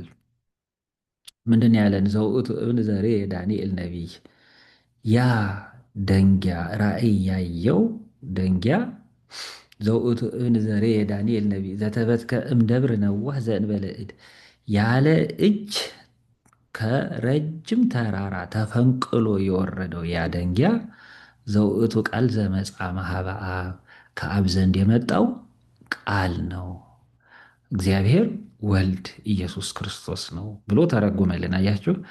መጻ ወተሰብአም ድንግል ዘእንበለ ዘርአ ብእሲ፣ ከድንግል ያለ ወንድ ዘር ተወልዶ ሰው ሆኖ መጥቶ ምን አደረገን? አዳነን። አዳነን ይላል። እንግዲህ ያ ደንጊያ የተፈነቀለው ያለ እጅ ነበረ። የሰው እጅ ሳይነካውን የተፈነቀለ ያንን አሁን እዚህ ጋር በሁለት መንገድ ተርጉሞልናል ቅዱስ ኤፍሬም ሊቁ። ያለ እጅ የተባለው ከአብ ዘንድ መምጣቱን የሚያሳይ ነው ብሎናል። ዘውእቱ ቃል ዘመጻ ማኀበ አብ፣ በሰው ፈቃድ ሳይሆን በአባቱ ፈቃድ፣ በራሱ ፈቃድ፣ በመንፈስ ቅዱስ ፈቃድ ከሰማይ ወረደ። ያለ ሰው ሐሳብ፣ ያለ ሰው ፈቃድ፣ በራሱ ፈቃድ ከሰማይ መውረዱን፣ በአባቱ ፈቃድ ከሰማይ መውረዱን፣ ከአብ ዘንድ መምጣቱን ለማሳየት ምን አለ? እጅ ሳይነካው ከተራራ የተፈነቀለ አለ። ከተራራ የተፈነቀለ። እንደገና በሁለተኛ መንገድ ምን ብሎ ነው የተረጎመልን? የሰው እጅ ሳይነካው የሚለውን ዘእንበለ ዘርአ ብእሲ፣ ያለ ወንድ ዘር መወለዱን፣ ከድንግል ማርያም መወለዱን፣ ያለ አባት መወለዱን። ምክንያቱም እመቤታችን ጌታን የጸነሰችው በመንፈስ ቅዱስ ግብር ነው። በመንፈስ ቅዱስ ግብር ነው እንጂ በወንድ ዘር አይደለም። እና የሰው እጅ ሳይነካው ከሰማይ የወረደ የሚለውን ቅዱስ ኤፍሬም እንዲህ አድርጎ፣ ከተራራው ላይ የወረደ የሚለውን እንዲህ አድርጎ ተርጉሞልናል ማለት ነው። ስለዚህ ያ ደንጊያ፣ ምስሉን የፈጨው ደንጊያ የነገስታት ንጉሥ ኢየሱስ ክርስቶስ ነው። ምድራውያን ነገስታትን አሳልፎ ለዘላለም በማያልፈው በማይጠፋው በማይሻረው መንግስቱ ለዘላለም ነግሶ የሚኖረው የክርስቶስ ምሳሌ ነው ማለት ነው። እንግዲህ ይሄ በወርቅ በብር የተመሰሉት እንግዲህ ግዛታቸውን ማየት ትችላላቸው። ያው ከዘመን ዘመን እነዚህ ነገስታት ሀያላን እየሆኑ ነው የመጡት። ለምሳሌ መጀመሪያ ላይ ባቢሎን የሚገዛው ክልል፣ የሚያስተዳድረው ክልል እጅግ የተወሰነ ነበር። እንደምታዩት በዚህ ጠቆር ባለው ቡኒ ቀለም በምስሉ ላይ የተቀመጠውን አካባቢ ነበር የሚገዛው ማለት ነው። እና ከግብፅ ጀምሮ ያው ይሄ ባቢሎን የምንለውን ክፍል ማለት ነው። ያው ግሪክን አይነካም፣ ሜዶንን አይነካም፣ ፋርስን አይነካም። እና ይሄ እንግዲህ ይሄ መንግስት ነው። ይሄ የባቢሎን ንጉስ ነው እስራኤላውያንንም ማርኮ ወደ ባቢሎን የወሰደው ማለት ነው። አሁን ይሄ ምስል በትንቢተ ዳንኤል ምዕራፍ 2 ምዕራፍ 7 ላይ በምን ተገልጿል? በምዕራፍ 2 ላይ በራሱ የወርቅ ተብሎ ተገልጧል። ምዕራፍ 7 ላይ ደግሞ በምን ተገልጧል? በአንበሳ። አራቱ አራዊት ብያቸው ነበረ እና መጀመሪያ ላይ ዳንኤል በህልሙ ያየው ራእይ ላይ በአንበሳ አይቶታል። አንበሳ ብርቱ እንስሳ ነው፣ ሁሉን ያደቃል። ባቢሎንም ሀያል መንግስት ሆና ትገዛ ስለነበረ በአንበሳ ምሳሌ አይቷል ማለት ነው። ግን አሁን ናቡከደነጾር ከሞተ በኋላ ደግሞ ያው ቀጥሎ የመጣው መንግስት የምንድን ነው? ሜዶንና ፋርስ የምንላቸው ማለት ነው። በዚህ በስተቀኝ በኩል የምታዩት ነው። አሁን ያ መንግስት ግን ሰፋ። እስከየት ድረስ ደረሱ? ግሪክንም ጨምረው ሊቢያንም ጨምሮ እንግዲህ ባቢሎንን ጨምሮ ግብፅን ጨምሮ የሚገዛ ሰፊ መንግስት ነበረ። ያው እሱን ደግሞ ያው ደረቱና ክንዱ በብር የተመሰለው ነው። በምዕራፍ 2 ላይ ናቡከደነጾር ባየው፣ በትንቢተ ዳንኤል ምዕራፍ 7 ላይ ደግሞ ዳንኤል ባየው ደግሞ በድብ ምሳሌ አይቶታል ማለት ነው። ከሱ በኋላ የመጣውን የግሪኩን መንግስት ደግሞ ያው በመዳብ ጭንና ጭኑ መዳብ በሚለው አይቶታል ናቡከደነጾር። እ፣ እ፣ ዳንኤል ደግሞ በነብር አምሳል አይቶታል ምዕራፍ 7 ላይ ማለት ነው። የመጨረሻው እ፣ ምዕራፍ እ፣ ሁለት ላይ እግሮቹ የብረትና የሸክላ ቅልቅል የተባለውን የሮምን መንግስት እ፣ በአስፈሪ አውሬ ምስል ደግሞ አይቶታል ማለት ነው ዳንኤል። ስለዚህ ይህንን ነው የሚያሳየን። ያው ዘመኑ አለ ስላይዱም ስላለላችሁ ይህንን እንደው ዘመኑ ጊዜው መቼ ነበር የሚለውን ነገር ማየት ማጥናት ትችላላችሁ። ምስሉን እዛ ላይ ታገኙታላችሁ። መጨረሻ ላይም ይህንን እንግዲህ የዳንኤልን እና የናቡከደነጾርን ህልምና የዳንኤልን ራእይ የሚያመሳስልልን ዘመኑን የሚያስተያይልን ምን ማለት እንደሆነ ትርጉሙ የማንን መንግስት ነበር እየተናገረ ያለው የሚለውን ያሳየናል። እንግዲህ ዋናው ትልቁ ነገር መጨረሻ ላይ ያለው ነው። እነዚህ መንግስታት አሁን ጌታችን ኢየሱስ ክርስቶስ እ፣ ይህንን በጣም ከታሪኩ ጋር በደንብ እንድትረዱት አሁን ይሄ ምስል በደንብ ያስቀምጥላቸዋል። እንግዲህ ዓለምን የሚገዛው ባቢሎን፣ ከዛ በኋላ ሜዶን፣ ከዛ ፋርስ፣ ከዛ ግሪክ፣ ከዛ ሮም። መጨረሻ ላይስ ማን መጣ? በሮም ዘመነ መንግስት ማን መጣ? ጌታችን ኢየሱስ ክርስቶስ መጣ። እንግዲህ የሰው እጅ ሳይፈነቅለው ከረጅም ተራራ ላይ የወረደው ደንጊያ ተባለ። ወይም ደግሞ በምዕራፍ 7 ላይ የሰው ልጅ ተብሎ የተገለጠው ጌታችን ኢየሱስ ክርስቶስ መጣ። የነዛ መንግስታትን ካያችሁት የጀመሩበት ያለቁበት ጊዜ አለ። የጌታችን የኢየሱስ ክርስቶስ መንግስቱ ግን የማታልፍ የማትጠፋ ዘላለማዊት ነች። ዘላለማዊት ነች። በቀኝ የተሰቀለው ወንበዴ እንደው እግዚአብሔር ምን ያህል መንፈሳዊ ጥበብ እንደገለጠለት የምታውቁት ይህንን ነበር። የለመነው ምን የሚል ነበር? በመንግስትህ በመጣህ ጊዜ አስበኝ ነበር ያለው። እና አሁን የጌታችን የኢየሱስ ክርስቶስ የማያልፈውን የማይጠፋውን ዘላለማዊ መንግስቱን መውረስ ነበር የለመነው የጠየቀው። የእኛም አሁን ትልቁ ልመናችን የሚሆነው ጌታችን ኢየሱስ ክርስቶስ በመንግስቱ እንዲያስበን ነው መሆን ያለበት ማለት ነው። ስለዚህ ይሄ ይበቃናል። እንግዲህ አሁን ምዕራፍ 7 እና ምዕራፍ 2 ላይ ያለውን አይተናል። ሌላው ምዕራፍ 9 ላይ ቅድም እንዳነሳሁት መሲህ እስከሚገለጥ የተቆጠረው 70 ሱባኤ አለ። በዚሁ ክፍል ላይ እንዲሁም ትንሽ ብናነበው ምዕራፍ 7 ቁጥር 24 ጀምራችሁ ስትመለከቱት ብዙ አስገራሚ ትንቢቶችን ሲናገር ታዩታላችሁ። ዳንኤል ምዕራፍ 9 ከቁጥር 24 ጀምረን ስንመለከት ምንድን ነው የሚለው? አመፃን ይጨርስ፣ ኃጢአትንም ይፈጽም፣ በደልንም ያስተስሪ፣ የዘላለምንም ጽድቅ ያገባ፣ ራእይና ትንቢትን ያትም፣ ቅዱሰ ቅዱሳኑንም ይቀባ ዘንድ በሕዝብህና በቅድስት ከተማ ላይ 70 ሱባኤ ተቆጥሯል ይላል።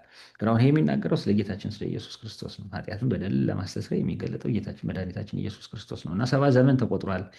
ስለዚህ እወቅ አስተውልም ይላል። ኢየሩሳሌምን መጠገንና መስራት ትእዛዙ ከሚወጣበት ጀምሮ ኢየሩሳሌምን መጠገንና መስራት ትእዛዙ ከሚወጣበት ጀምሮ እስከ ንጉሥ ክርስቶስ ድረስ 7 ሱባኤና 62 ሱባኤ ይሆናል።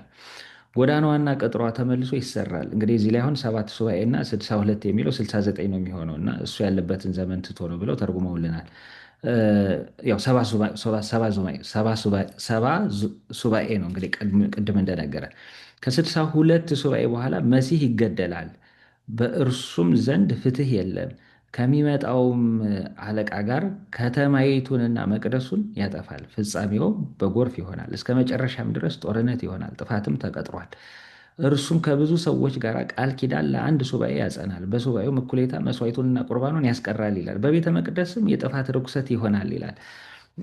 እንግዲህ አሁን ይሄ ቅድም እንዳነሳ በነቢዩ በዳንኤል ትንቢት ውስጥ የመሲህ የክርስቶስ የመጀመሪያ ምጽአቱ አለ። እንደገና ደግሞ ሁለተኛ ምጽአቱም አብሮ እያስተባበረ ነው የሚናገረው እና በዚህ ውስጥ አሁን ጌታችን ኢየሱስ ክርስቶስ ዳግመኛ ለፍርድ ሲመጣም የሚሆነውንም ነገር ነው እየነገረን ያለው። ይህንን ክፍል ያነሳ ነው ለምንድን ነው? ጌታችን ኢየሱስ ክርስቶስ ይህንን ጠቅሶ ነበር ስለ ዳግም ምጽአቱ ያስተማረው። በምዕራፍ 24 ቁጥር 15 ላይ እንግዲህ በነቢዩ በዳንኤል የተባለውን የጥፋትን ርኩሰት በተቀደሰችው ስፍራ ቆሞ ስታዩ አንባቢው ያስተውል ብሎ ጌታችን ኢየሱስ ክርስቶስ ይህንን ተናግሮ ነበር። ይህንን ክፍል የምታገኙት በዚሁ ክፍል ነው። ሱባኤውን መሲህ የሚመጣበትን ሱባኤ በቆጠረበት ክፍል ነው እና ምን ብሏል? ምዕራፍ 9 ቁጥር 27 ላይ በቤተ መቅደስም የጥፋት ርኩሰት ይሆናል። ጌታችን ኢየሱስ ክርስቶስ ነቢዩ ዳንኤል ያለውን አስተውሉ ያለው ለዛ ነበረ እና ይሄ አሁን ጌታችን ኢየሱስ ክርስቶስ ስለ ዳግም ምጽአቱ የተናገረበት ክፍልንም ስትመለከቱ ምዕራፍ 24 ቁጥር አንድ ላይ እንግዲህ መጀመሪያው ላይ ሲጀምር የቤተ መቅደሱን ሕንፃ ሲያሳዩት ድንጋይ በድንጋይ ላይ እንደዚህ ተነባብሮ አይኖርም ብሎ ተናግሮ ነበረ እና ያ ቤተ መቅደስ እንዴት እንደሚያምር ያው ተመልከቱ የሚሉትን ቤተ መቅደስ በዘሩባቤል ዘመነ መንግስት የታነጸውን ቤተ መቅደስ ከሰባ በሰባ ዓመተ ምህረት እንግዲህ ጌታችን ኢየሱስ ክርስቶስ ሞትን ድል አድርጎ ከተነሳ ከ40 ዓመት አካባቢ ጥጦስ የሚባለው ንጉሥ መጥቶ ያንን መቅደሱን ያጠፋባቸዋል፣ ያፈርስባቸዋል። ያንንም ጭምር ነበር እየተናገረ የነበረው እና በቤተ መቅደስ ውስጥም ርኩሰት ቆሞ ስታዩ፣ ጣዖት ቆሞ ስታዩ አንባቢ ያስተውል እያለ ነበር ጌታችን ኢየሱስ ክርስቶስ እየተናገረ ያለው በሰባ ዘመን የሚደርሰውን ጥፋት፣ በመጨረሻ በሐሳዊ መሲህ መገለጥ የሚመጣውን ጥፋት ነበር ጌታችን ኢየሱስ ክርስቶስ እየተናገረ ያለው። ያ ዳንኤል የተናገረው ትንቢት ነው ማለት ነው። እና እንግዲህ እነዚህን የመሳሰሉ ብዙ ነገረ ክርስቶስን የሚያነሱ የሚያወሱ ብዙ መልእክታትን የያዘ ነው ትንቢተ ዳንኤል። እንግዲህ የነቢዩ በረከት በሁላችን ላይ የደረብን። ያው መጽሐፉን ስታነቡ ዋናው በሶስት ክፍል መከፈሉን እንድታስታውሱት ነው። የታሪክ ክፍል አለ እስከ ምዕራፍ 6 ድረስ፣ ከምዕራፍ 7 እስከ ምዕራፍ 12 የራእይ ክፍል ነው ያለው። ምዕራፍ 13 እና ምዕራፍ 14 ደግሞ ተጨማሪ ሶስት ታሪኮችን የያዘ ክፍል ነው። ስታነቡ በዚህ መንገድ ማንበብ ትችላላችሁ ማለት ነው። እንግዲህ ወደ ቀጣዩ ክፍል ስንሄድ እንግዲህ ባቢሎንን፣ ሜዶንን እና ፋርስን ቅድም በምስሉም ላይ ያሳይቻችኋለሁ። እስራኤላውያን ተማረኳልን በናቡከደነጾር። ናቡከደነጾር በ562 አካባቢ ሲሞት የባቢሎን መንግስት መዳከም ጀመረ። አሁን ይሄ ነበረ ለሜዶን እና ለፋርስ እድል የሰጣቸው የናቡከደነጾር መሞት ነው። ናቡከደነጾር ሲሞት የሜዶን ንጉስ በረታ፣ ጸና፣ ነገሰ። ባቢሎንም ጠቅልሎ መግዛት ጀመረ። ከሜዶን ንጉስ በኋላ ደግሞ የፋርስ ንጉስ ቂሮስ ሲነሳ ግን የሜዶን ንጉስ ድል ነስቶ ብቻ አልቀረም እና ባቢሎንንም በ550 የሜዶን ንጉስ ድል ነሳ። አንድ ላይ ለዛ ነው ሜዶንና ፋርስ እያለን አንድ ላይ እየጠቀለልን የምንጠራው። በ550 ሜዶንንም ጠቅልሎ አንድ አድርጎ ይገዛ ስለነበረ ነው። በ539 ባቢሎንንም ያለ ጦርነት ጠቅልሎ መግዛት ጀመረ፣ ያለ ደም መፋሰስ። እንግዲህ ይሄ የፋርሱ ንጉስ ቂሮስ ነው እስራኤላውያንንም ናቡከደነጾር ማርኮ የወሰዳቸውን እስራኤላውያንም ወደ ሀገራቸው እንዲገቡና ቤተ መቅደሱን እንዲያንጹ የፈቀደላቸው እሱ ነው። በ538 ማለት ነው እና በ516 በዘሩባቤል መሪነት ቤተ መቅደሱን አንጸው ጨርሰዋል ማለት ነው እና ይሄ እንግዲህ የተወሰነ ታሪኩን መሸጋገሪያ እንዲሆንን ነው። አሁን እዚህ ላይ ነው ያለ ነው። የባቢሎን ምርኮ ጊዜ የነበሩ ነቢያትን አየን። አሁን እስራኤላውያን ቂሮስ ከተነሳ የፋርሱ ንጉስ ቂሮስ ከተነሳ በኋላ ወደ ሀገራቸው እንዲመለሱ ተፈቀደላቸው። ወደ ሀገራቸው ተመለሱ። ቤተ መቅደሱ ማነጽ ጀመሩ። ከዛ በኋላ የተነሱ ሶስት ነቢያት አሉ። ብዙ ጊዜ የሚፈጅ አይደለም የነዚህ ነቢያቱ፣ ያው አጫጭር ስለሆነ መልእክታቸው ፈጠን ፈጠን ብለን አይተን የዛሬውን ትምህርት እንጨርሳለን። ከሚጠት በኋላ የተነሱት ያው ሐጌ፣ ዘካርያስ እና ሚልክያስ የምንላቸው ሶስት ነቢያት ናቸው። መልእክታቸው በዋናነት የሚያውጠነጥነው ያው በቤተ መቅደሱ መታነጽ ዙሪያ ነው። ምክንያቱም አሁን እስራኤላውያን አምልኮታቸው ከጠፋ ከ70 ዓመት በኋላ ነው። አሁን ሀገራቸው ከፈረሰች ቤተ መቅደሱ ከፈረሰ በኋላ ነው እየተመለሱ ያሉት እና ይሄ የተጓጎለው አምልኮተ እግዚአብሔር እንዲመለስ ቤተ መቅደሱን እንዲያንጹ ማስተማር፣ መገሰጽ ነበረ ትልቁ መልእክታቸው። ሌላው የሁሉም ነቢያት ዋናው ደግሞ ሌላው ትልቁ ዓላማቸው ምንድን ነው? ስለ መሲህ ክርስቶስ መናገር ነው። ስለዚህ ያው እነዚህ ሶስቱም ነቢያት ከነፍስ ምርኮ ደግሞ ነፃ ስለሚያወጣው ስለ ጌታችን ስለ ኢየሱስ ክርስቶስም ትንቢት ተናግረዋል ማለት ነው። መልእክታቸውን ያው በጊዜው ለነበሩት ለነ ዘሩባቤል፣ ለሊቀ ካህናቱ ለኢያሱ በዋናነት ሲያስተላልፉ እናያለን። ህዝቡም ያው ከሚጠት በኋላ አሁን እስራኤል የተበተነች ሀገር ሆናለች። በራሷ መንግስት የማትተዳደር ሆናለች እና እንዳያችሁት እንግዲህ ከታች ጀምረን ስንመጣ አንድ ጊዜ ባቢሎን፣ አንድ ጊዜ ሜዶን፣ አንድ ጊዜ ፋርስ፣ አንድ ጊዜ ግሪካውያን ሲገዟቸው፣ አሁን መጨረሻም ላይ ጌታ በመጣበት ጊዜ ሮማውያን ነበር እየገዟቸው የነበሩት። ነፃነት አልነበራቸውም። የራሳቸው መንግስት፣ የራሳቸው ልዕልና አልነበራቸው። ስለዚህ ያው ስልጣን ከነገስታት ወደ የት መጥቷል ማለት ነው? ህዝቡን ያስተዳድሩ የነበሩት ካህናትና ሌዋውያን ናቸው። ለዚህ ነው አሁን ጌታችን ኢየሱስ ክርስቶስ በመጣበት ጊዜ በጌታ ላይ ይፈርዱ የነበሩት እነማን ናቸው? ካህናቱ ነበሩ፣ ሊቃነ ካህናቱ ነበሩ። ህዝቡን የሚያስተዳድሩት እነሱ ናቸው። ሮማውያንም ያው ህዝብ አስተዳደር ፈሊጥ ስለሚያውቁ ሰላም እንዲፈጠርላቸው የራሳቸውን ወታደሮች እንዲሾሙ ይፈቅዱላቸው ነበር። ምክንያቱም ውስጥ የሚነሳውን ሁከት በራሳቸው ህግ ዳኝተው ያው ሀገሩን ሰላም እንዲያደርጉ ማለት ነው። ሁሉም ነገር ወደ ሮም መንግስት እንዳይመጣ ይፈቀድላቸው ነበር። ለዚህ ነው አሁን ሊቃነ ካህናቱ ወታደሮች ነበሯቸው። ጌታችን ኢየሱስ ክርስቶስንም ለመያዝ የመጡት አሁን ወታደሮቻቸውን አስከትለው ነበር። የቅዱስ ጳውሎስን ታሪክ ስትመለከቱ ደብዳቤ አጽፎ ከካህናቱ ደብዳቤ አጽፎ ክርስቲያኖችን ለማሳሰር ፈቃድ አግኝቶ ሲሄድ ታዩታላችሁ። ምክንያቱም እነዚህ ካህናት ምንድን ነበራቸው? ስልጣን ነበራቸው። ህዝቡን እንደ ነገስታት ሆነው የሚያስተዳድሩት ካህናቱ ነበሩ። ይሄ የመጣው ለምንድን ነው? አሁን እያየነው ካለነው ታሪክ ጋር የተያያዘ ነው ማለት ነው። እስራኤላውያን ምን ስላጡ? ነገስታት ስላጡ፣ የሚፈርዱላቸው ነገስታቶቻቸውን ስላጡ። ስለዚህ ሁልጊዜ ምኞታቸው ምንድን ሆነ ማለት ነው? የዳዊት መንግስት ትመለስ፣ የዳዊት መንግስት ትምጣልን የሚል ምኞት ነበራቸው ማለት ነው። ይሄ ተስፋ አላቸው ማለት ነው። እስከ ዛሬም ድረስ ያው የዳዊት መንግስት እንድትመጣላቸው ተስፋ የሚያደርጉ ህዝቦች ሆነው ቀርተዋል ማለት ነው። ስለዚህ አሁን ያለንበት ዘመን ይህንን ነው የሚመስለው። እንግዲህ የመጀመሪያው ነቢይ ነቢዩ ሐጌ ነው። ሐጌ ስሙ የበዓል ቀን ማለት ነው፣ ወይም በዓል ማለት ነው። ከሚጠት በኋላ ቤተ መቅደሱ በሚታነጽበት ጊዜ በዘመን ልክ ከዘካርያስ ጋር አንድ ዘመን አንድ ወቅት ላይ የነበሩ ናቸው።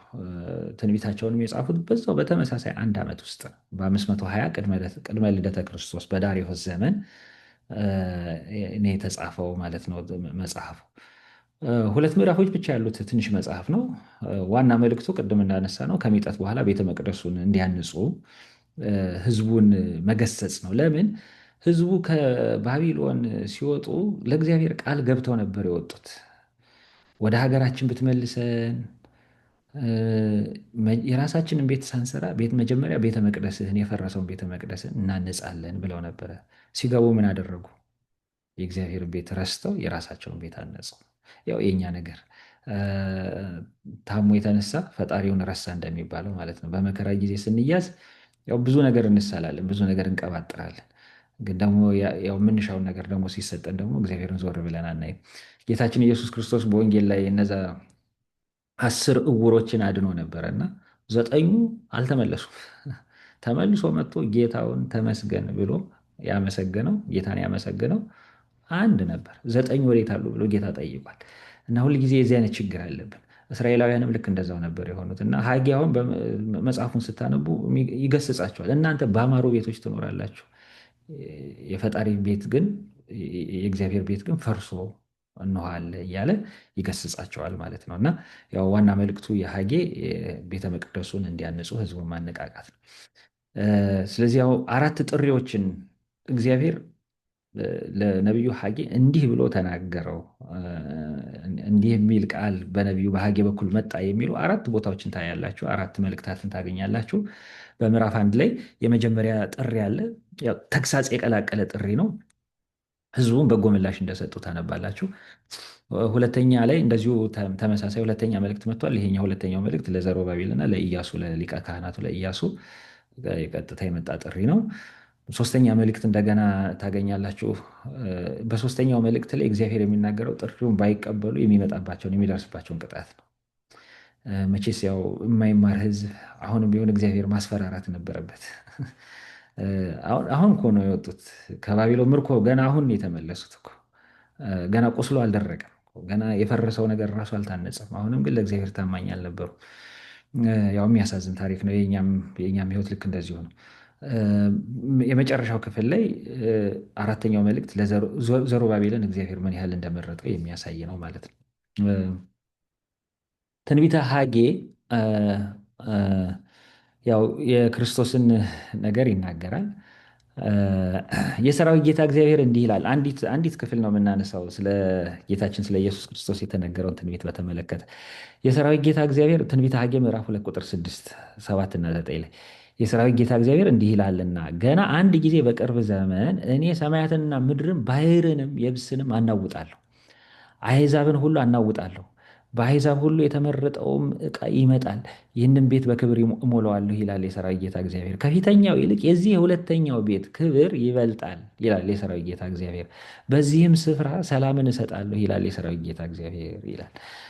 ይህንን በሚደንቃቸው ሁኔታ ያው ቅዱስ ጳውሎስም ይህንን ክፍል ወስዶ ተርጉሞ አስተምሯል።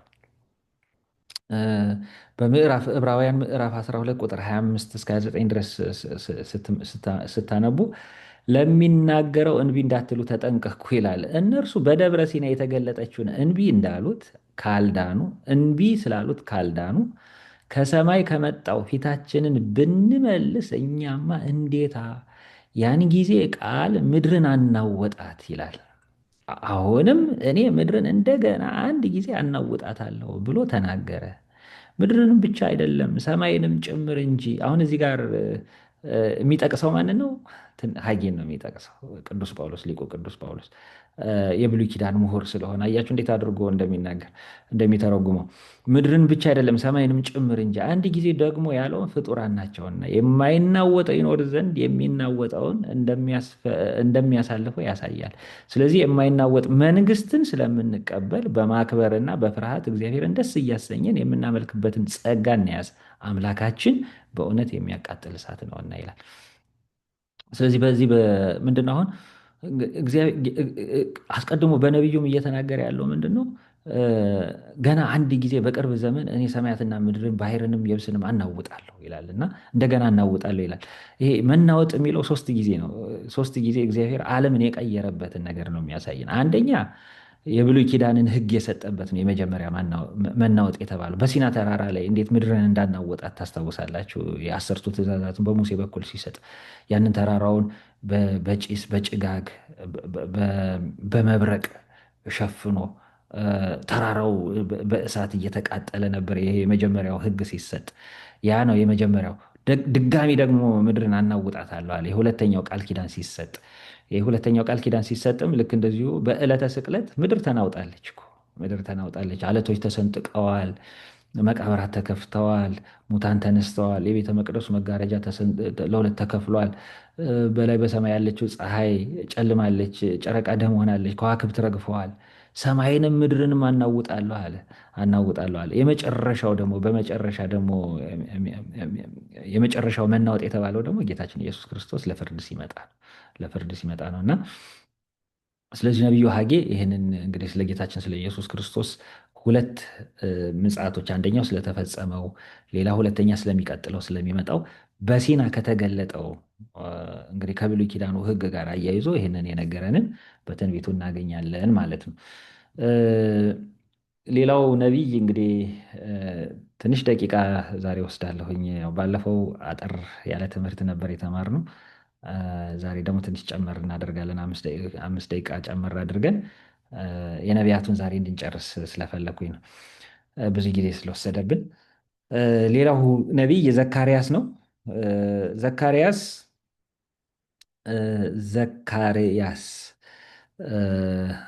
ዘካርያ ያህዌ እግዚአብሔር አስታወሰ፣ እግዚአብሔር አሰበ የሚል ስም ነው። ዘከረ የሚለው ከግዛችንም ጋር የተቀራረበ ነው። ማሰብ፣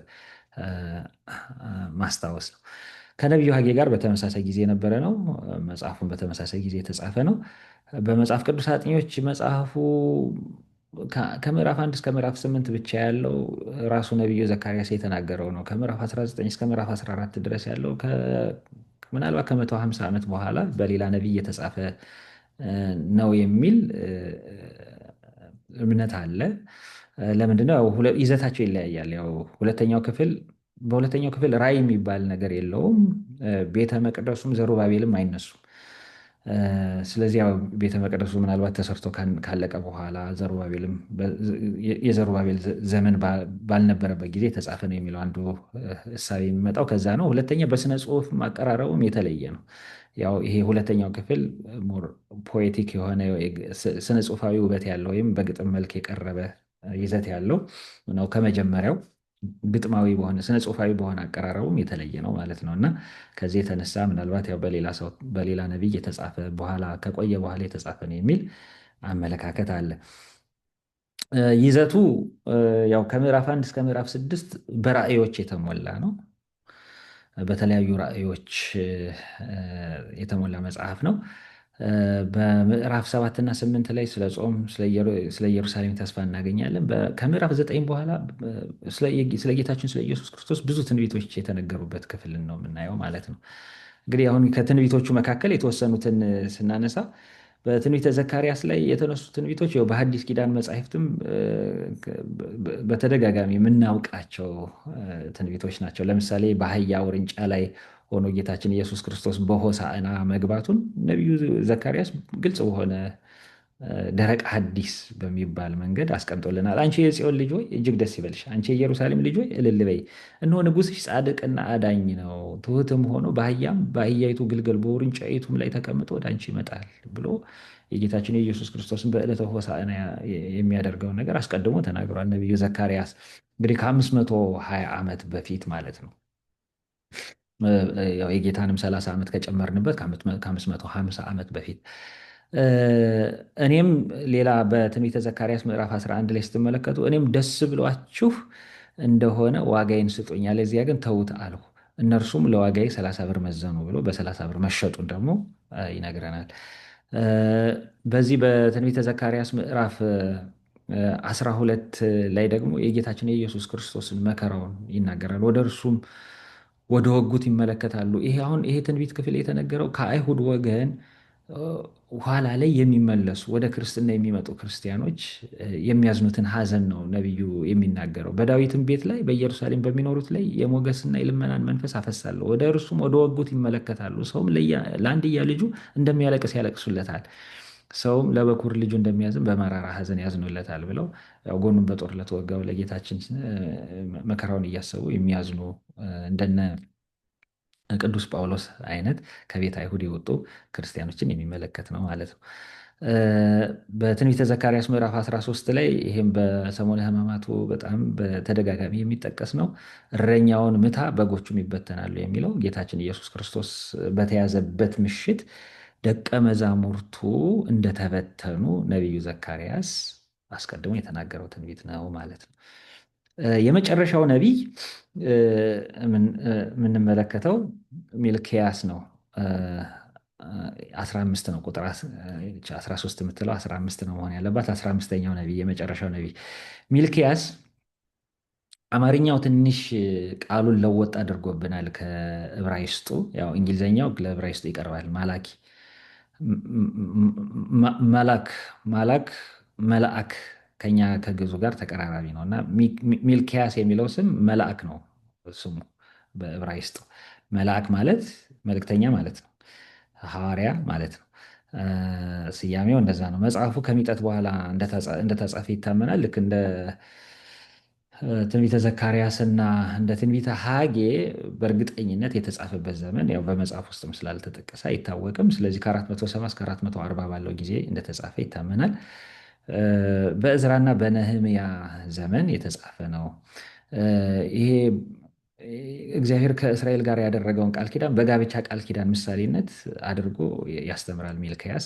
ለዚህ ነው መፋታትን እጠላለሁ የሚል ምዕራፍ 2 ቁጥር 16 ላይ ያው የምናውቀው ጥቅስ የተቀመጠው ያንን ለማሳየት ነው። እንግዲህ አቀራረቡን ካየ ምዕራፍ 1 እና 2 ለካህናት የቀረበ ተግሳጽ ነው። እንደ ሕጉ እንደ ስርዓቱ ስላልተጓዙ ካህናቱን የሚገስጽ ክፍል አለው። ከምዕራፍ 3 እስከ ምዕራፍ 4 ባለው ደግሞ ስለ አስራት፣ ስለ መጥምቁ ዮሐንስም መምጣት፣ ስለ ክርስቶስ መምጫ ቀን መቃረብ ነቢዩ ትንቢት ተናግሯል ማለት ነው። እንግዲህ አንዱን እንጠቅሳለን። በትንቢተ ሚልክያስ ምዕራፍ 3 ቁጥር 1 ላይ ስለ ጌታችን ከተነገረው ትንቢት እነሆ መልእክተኛዬን እልካለሁ፣ መንገድንም በፊቴ ያስተካክላል፣ እናንተም የምትፈልጉት ጌታ በድንገት ወደ መቅደሱ ይመጣል፣ የምትወዱትም የቃል ኪዳን መልእክተኛ እነሆ ይመጣል ይላል የሠራዊት ጌታ እግዚአብሔር ብሎ እንግዲህ የጌታችን የኢየሱስ ክርስቶስን ወደዚህ ዓለም መምጣት እንዲህ አድርጎ ውብ በሆኑ ቃላት አስቀምጦልናል። መልእክተኛ የተባለውን አባቶቻችን ሲተረጉሙ አንድም ቅዱስ ገብርኤል ነው። ቅዱስ ገብርኤል መልእክተኛዬን አስቀድሜ እልካለሁ፣ ቅዱስ ገብርኤልን እልከዋለሁ። ምንድን ነው ያለው? ከዛ በኋላ መንገድን በፊት ያስተካክላል ካለ በኋላ ይኸውም ብስራተ ልደቴን ይናገራል ነው። እናንተም የምትፈልጉት ጌታ በድንገት ወደ መቅደሱ ይመጣል። አሁን እዚህ ጋር መቅደስ ያላት ማንን ነው? እናታችን እመቤታችን ቅድስት ድንግል ማርያምን መቅደስ ተብለዋል። ቅዱስ ገብርኤል ባበሰራት ጊዜ ኩነኒ በከመ ትቤለኒ እንዳልከኝ እንደ ቃል ይሁንልኝ ባለች ጊዜ ማኅፀኗን መቅደስ አድርጎ በእሷ ስላደረ መቅደስ ተብላለች። ወደ መቅደሱ ይመጣል የሚለው ያንን የሚያሳየን ነው። በሌላ ትርጓሜ ደግሞ ያው መልእክተኛ የተባለ ቅዱስ ዮሐንስ ነው። መንገድ አስተካካይ ተብሏል። በትንቢተ ኢሳይያስ ምዕራፍ 40 ቁጥር 3 ላይ ጸያሄ ፍኖትነቱን ነቢዩ ኢሳይያስም ተናግሮለታል። ከጌታ ፊት ቀድሞ ስለ ንስሐ እየሰበከ ለጌታችን ለኢየሱስ ክርስቶስ እያዘጋጀ መንግስተ ሰማያት ቀርባለች ንስሐ ግቡ እያለ እየሰበከ ጌታችን ኢየሱስ ክርስቶስም ሲመጣ ነዋ በጉ ለእግዚአብሔር ዘያትት ኃጢአተ ዓለም የዓለምን ኃጢአት የሚያስወግድ የእግዚአብሔር በግ እነሆ እያለ ያው የጌታን መንገድ ያስተካከለ ስለሆነ እሱ ነው። እናንተ የምትፈልጉት ጌታ በድንገት ወደ መቅደሱ ይመጣል የተባለ አሁን ደግሞ በዚህ ቦታ ላይ መቅደስ የተባልነው እነማንን? እኛ ነን። ቤተ ክርስቲያን ነች መቅደስ የተባለችው የክርስቶስ ማደሪያ። ቤተ መቅደስ የተባለችው የኔና የናንተ ነፍስ ነች። የኔና የናንተ ልብ ነው። የኔና የናንተ ሰውነት ነው። እናንተ የእግዚአብሔር መንፈስ ቅዱስ ማደሪያዎች ናችሁ፣ ቤተ መቅደስ ናችሁ እንዳለን ቅዱስ ጳውሎስ ማለት ነው። እና ስለዚህ እንግዲህ በዚህ መንገድ ነቢያቱ ስለ ጌታችን ስለ ኢየሱስ ክርስቶስ ሲናገሩ መጥተዋል ማለት ነው። እንግዲህ ያው እዚህ ላይ ይቆየን። ትንሽ ዛሬ ሰዓት ወሰድ አድርገናል፣ ይቅርታ። አንዴ አጉል ቦታ ላይ እንዳይቆምብን ብዬ ነው። እና ስለነበረን ጊዜ ሁሉ የአምላካችን የእግዚአብሔር ስሙ የተመሰገነ ይሁን። የነቢያቱ በረከት በሁላችንም ላይ ይደርብን። ወስብሐት ለእግዚአብሔር።